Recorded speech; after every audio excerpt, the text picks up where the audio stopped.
Antes, pero no podía no estar un día como hoy. Además, como ya charlábamos en off, se opina con tanta liviandad que no, queremos a alguien que sepa y vaya si sabe. Oscar Testa, nuestro columnista en Judiciales. Muchas gracias por venir, Oscar. ¿Qué tal? Buen día para ustedes, para los oyentes, buen año para todo el mundo. Realmente no solamente que no es ninguna molestia, sino que es un gusto estar compartiendo con ustedes, aunque sea con 15 días de anticipación a la vuelta formal. Sí, porque, a vos ni hablar, de hecho te dedicaste a eso, pero a nosotros también nos encanta entender lo jurídico, digamos, las decisiones que se toman, y vaya si fue importante, ¿no?, la decisión de ayer de un tribunal que, lo comentamos al aire, fuera del aire, ¿no?, fue bastante duro con las penas. Estamos hablando del caso Fernando Báez Sosa para los 8 acusados, los 8 rugbyers, todos condenados, 5 con perpetua y los otros 3, 15 años de prisión. Es así, sí, es una sentencia realmente dura.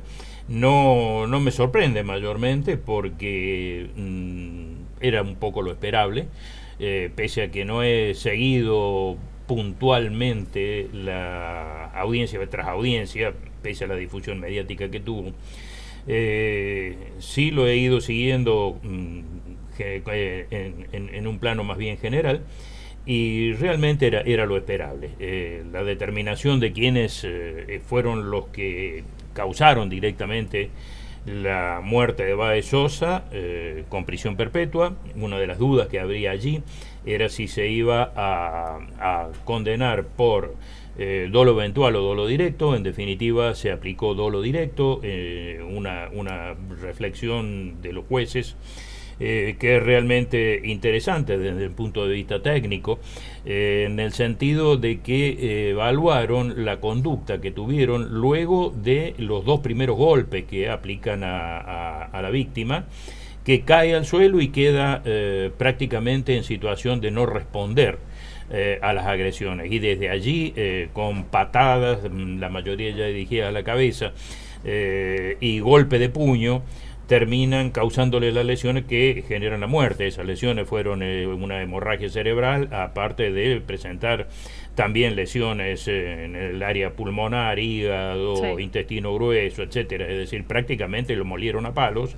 a un ser indefenso, tirado en el suelo y en situación, vamos a una palabra de boxeo, de no contest. Claro. ¿Cuál es la diferencia entre dolo eventual y dolo directo? El dolo directo es el querer matar. Acá el juez entendió que alguien que estaba en el suelo sin posibilidad de ninguna naturaleza, ni de poner las manos siquiera, menos de levantarse, de correr, de hacer absolutamente nada, todos esos golpes evidencian la voluntad homicida.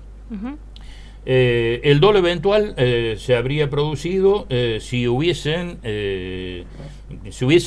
configurado la posibilidad de que con esos golpes lo iban a matar y hubieran prescindido de cualquier tipo de conducta tendiente a evitar lesionarlo más de lo que estaba. Claro. Es decir, sabían que lo podían matar y no les importó. Claro. Eso sería el dolo eventual. En este caso entendieron que existía dolo directo porque estando en el suelo le siguieron pegando, incluso en una situación en la cual evidentemente que no tenía respuesta alguna. ¿Y eso dolo directo para los 8? El dolo directo, estamos hablando del homicidio. Sí. En este caso de los partícipes directos, es decir, de los 5 acusados.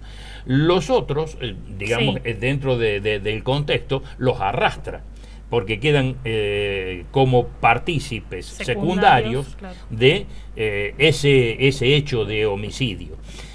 Concretamente, esa participación secundaria, el dolo se evalúa también de otra manera, es decir, el dolo de ellos ha sido impedir que quienes podían socorrerlo a Báez Sosa lo hicieran a través de escaramuzas y peleas con otros de los amigos que pretendían arrimarse a auxiliarlos. El tribunal entendió que esa participación es secundaria porque, prescindiendo de esa intervención de ellos, los otros 5 lo habrían matado igual a Báez Sosa. Por eso los condenan a todos. Ahora, la diferencia de las penas, ¿por qué? O sea, eso es porque unos les pegaron y otros no. Entre perpetua y 15 años. Y los 15 años es precisamente porque los 3, ninguno de ellos fue a pegarle a Báez Sosa en el piso. Claro. Esa es la cuestión. Lo que acá se podría evaluar es si existía una participación primaria o una secundaria, que esa participación primaria, en definitiva, es la que pretende que se le aplique, y van a casar precisamente, burlando desde la perspectiva de la familia, y muy probablemente los fiscales también, porque entienden de que hay, digamos, hay certeza de que en definitiva lo que hicieron fue imprescindible para que los otros lo pudieran matar. Si es así, la participación es primaria y la pena es la misma. Ajá. Sería perpetua también. El juez, ante la duda, y eso lo deja expresamente establecido en la sentencia, una duda insuperable respecto de qué es lo que podría haber pasado, los termina condenando como autores secundarios, claro, y le aplica el máximo de la pena, 15 años de prisión para esa autoría secundaria. Pero casación, por ejemplo, podría incluso mandar podría modificar esa calificación legal, sí, la podría modificar e incluirlos también como partícipes primarios, a imponerle perpetua a todos, a estos otros tres también.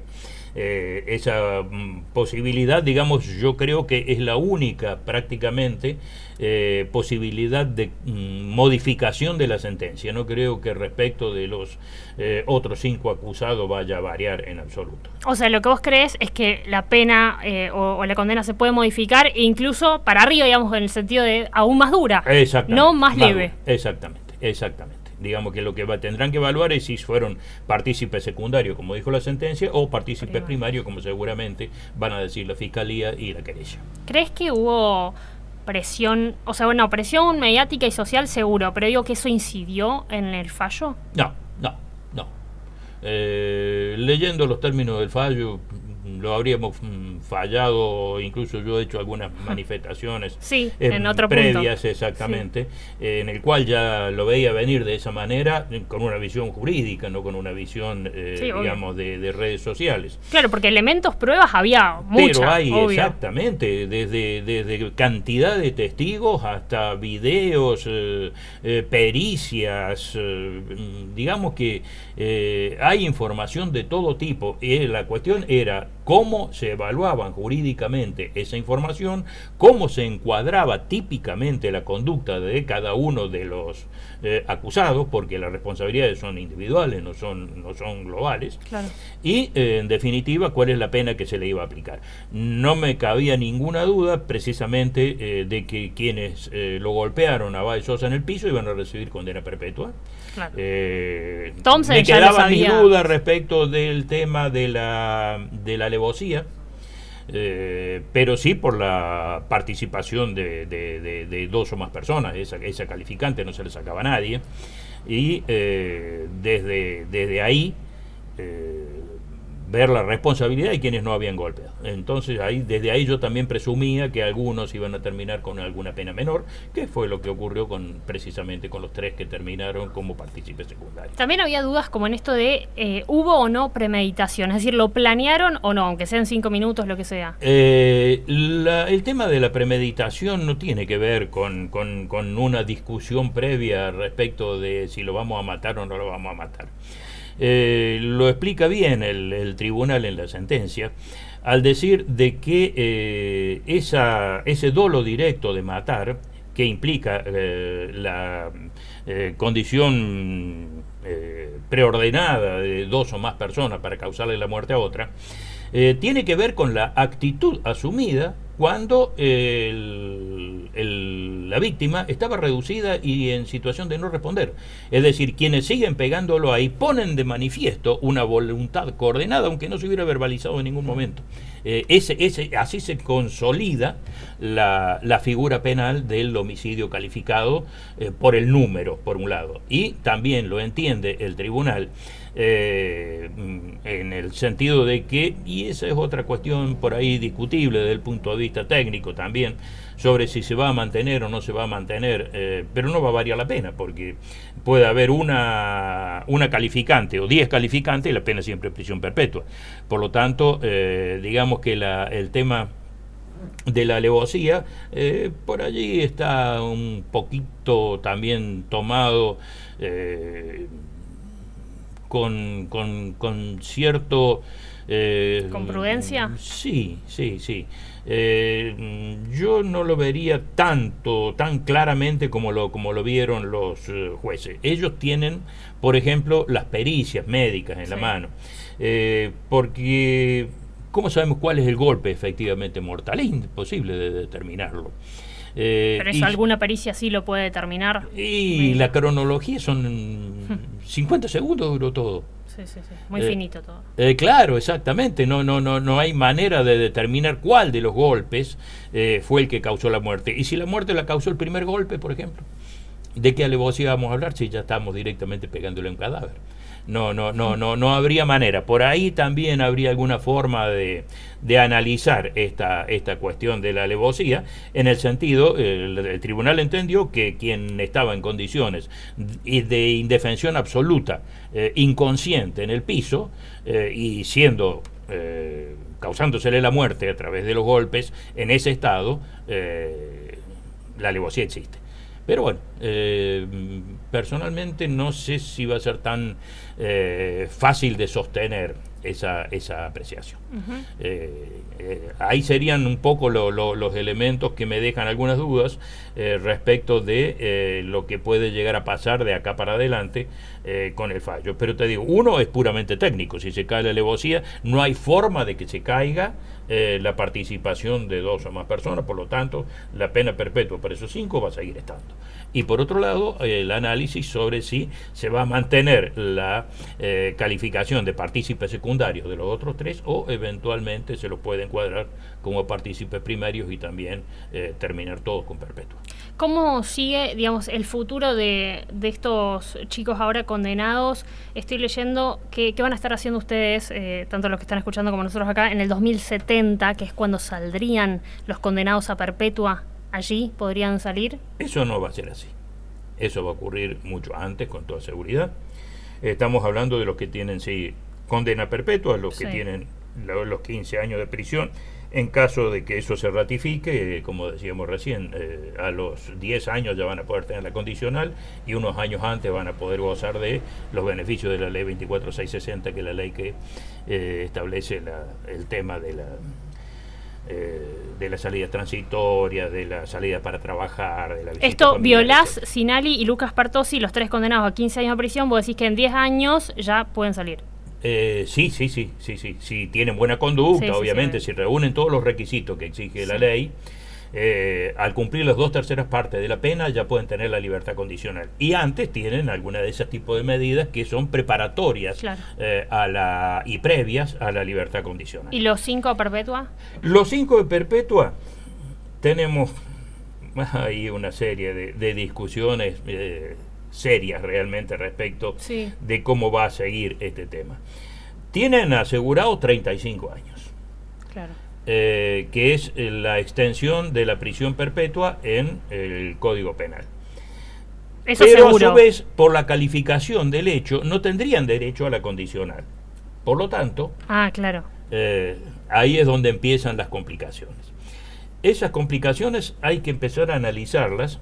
Los 50 años, que por allí se está diciendo de que van a llegar a pasar presos, para mí no lo van a pasar de ninguna manera de esa forma, porque tampoco es el máximo de la pena establecida para los casos de prisión perpetua.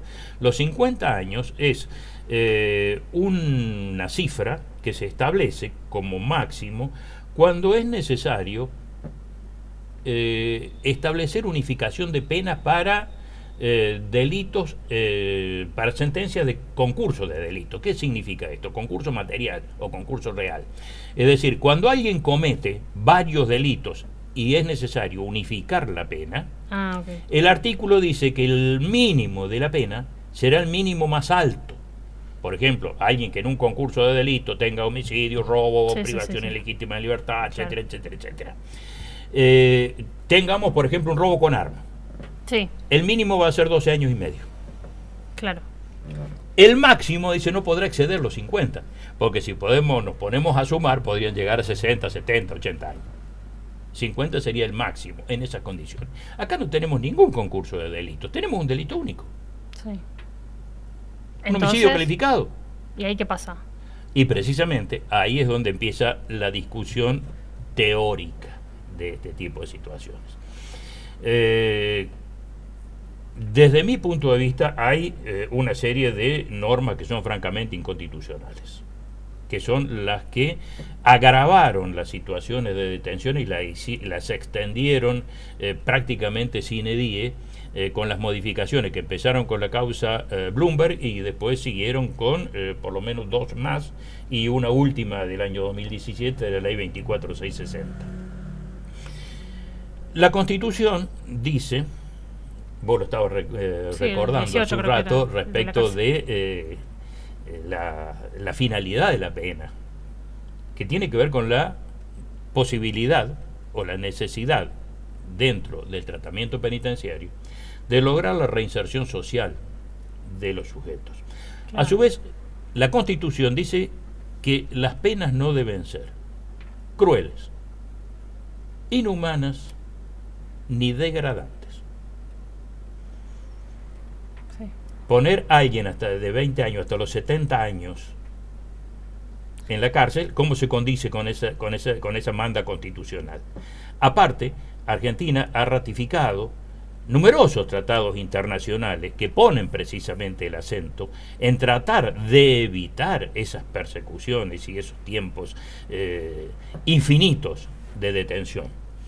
Yo creo que van a pasar, digamos, toda la parte productiva de su vida preso, de eso no me cabe ninguna duda. No, sin duda eso. De eso no me cabe ninguna duda. Pero que van a salir antes también. Y también se tendrán que modificar algunos artículos del Código Penal y de la 24660.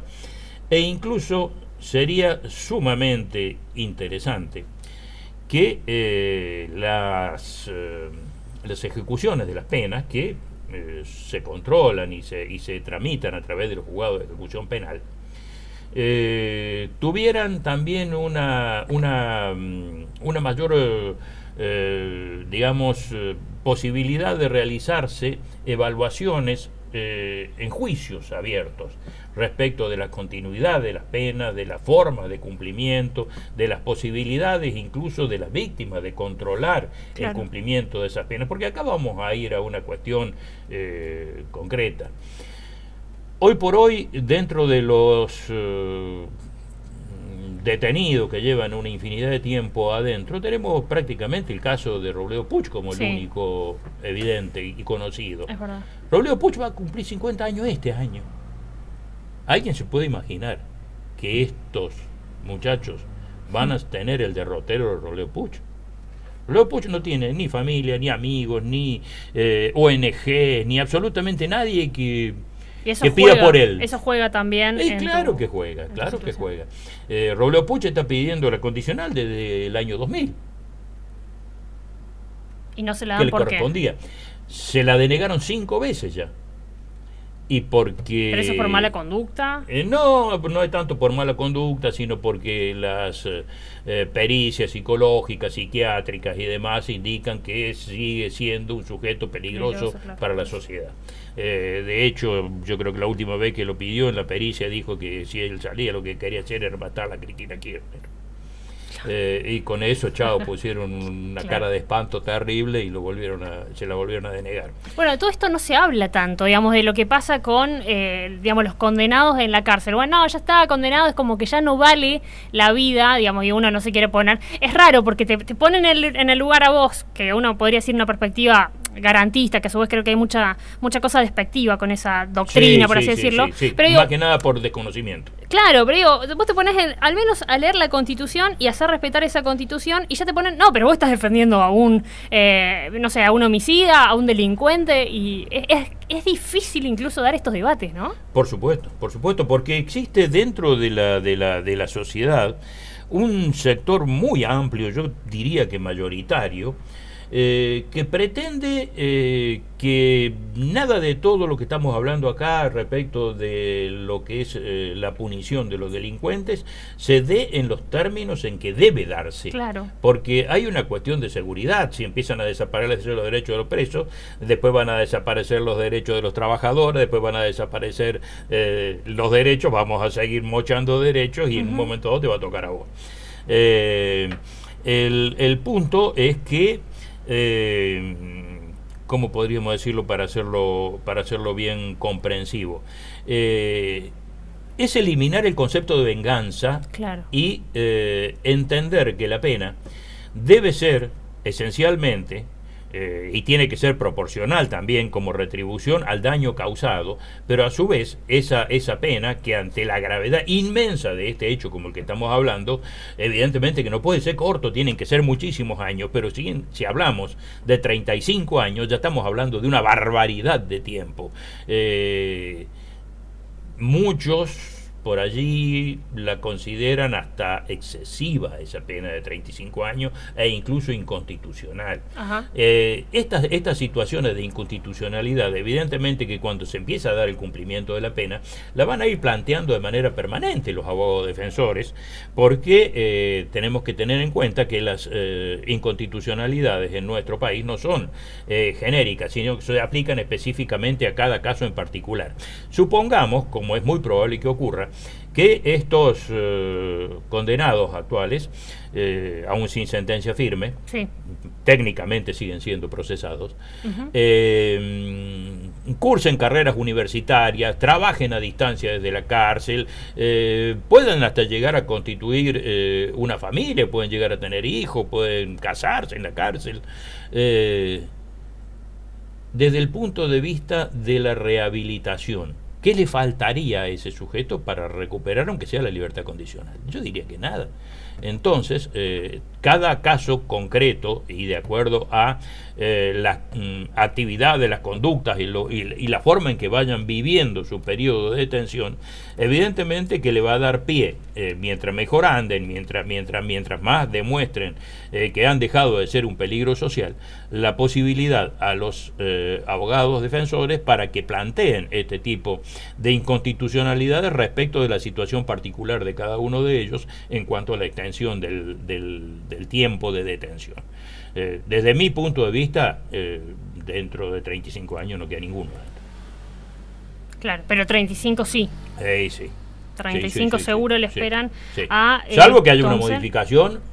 Sí, obvio. Es posible, por ahora, claro. Y se aplicaría la ley penal más benigna, es decir, no la que se aplica en este momento. Hoy por hoy tendríamos que estar hablando de 35 años. O sea, claro, lo que fácticamente, digamos, va a pasar, más allá de lo que se estableció ayer, por todas estas cosas que contó Oscar, en síntesis, para Thompson, Comelli, Benicelli, Ciro y Luciano Pertossi, seguramente 35 años adentro ya desde ayer, digamos, o sea, imagínense todo. No, desde el día que lo detuvieron. Claro, no, exactamente, ya cumplieron 3 años, me parece. Claro, algunos cumplieron ya 3 años, efectivamente. Pero, o sea, imagínense todo lo que ustedes van a hacer en 35 años y estos chicos van a estar encerrados en una cárcel. Obviamente cometieron un crimen, está clarísimo, pero también está clarísimo la pena que contrajeron. Y por otro lado, Lucas Pertossi, ahí uno de los hermanos se quedó con una pena menor. Blas Sinali y Ayrton Violas, si bien fueron condenados a 15 años de prisión, probablemente ya a los 10, por todas estas cuestiones técnicas de libertad condicional y demás, puedan salir a los 10 años. Es un montón de tiempo,